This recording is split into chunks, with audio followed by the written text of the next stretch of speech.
2 பேர் இருக்காங்க, கொஞ்சம் பொறுங்க.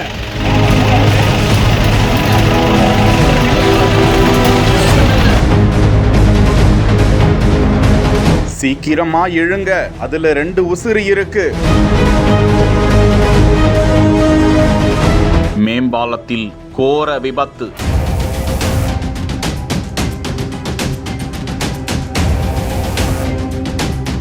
ஒன்றோடு ஒன்று மோதிக்கொண்ட லாரிகள், இடையில் சிக்கிக் கொண்ட கார், மினி வேன்.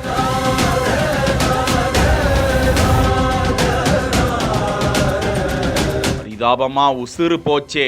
லாரியை விட்டு வெளியே வர முடியாமல் சிக்கி படுகாயமடைந்த ஓட்டுநர்.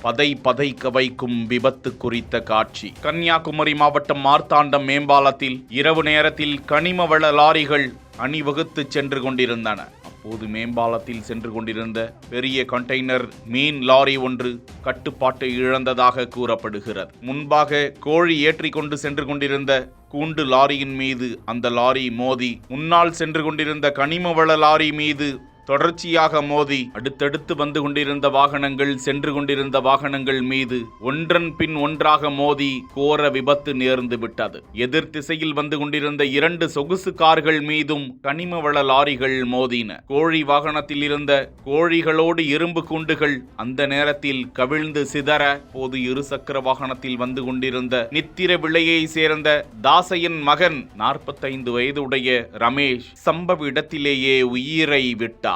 இருசக்கர வாகனத்தை ஓட்டிச் சென்ற சாத்தான்கோடு பகுதியை சேர்ந்த மணிகண்டன் படுகாயமடைந்தார். 2 சொகுசு கார்களில் இருந்த 3 பேர் படுகாயமடைந்தனர். தகவல் அறிந்த போலீசார், தீயணைப்பு துறையினர் நிகழ்விடத்திற்கு வந்து போர்க்களம் போல காட்சியளித்த விபத்து பகுதியை, விபத்தில் சிக்கிய வாகனங்களை அவ்விடத்தில் இருந்து அகற்றி படுகாயமடைந்தவர்களை மீட்டு மருத்துவமனைக்கு அனுப்பி வைத்ததோடு மார்த்தாண்டம் போலீசார் விபத்துகள் குறித்து வழக்கு பதிந்து விசாரித்து வருகிறார்கள்.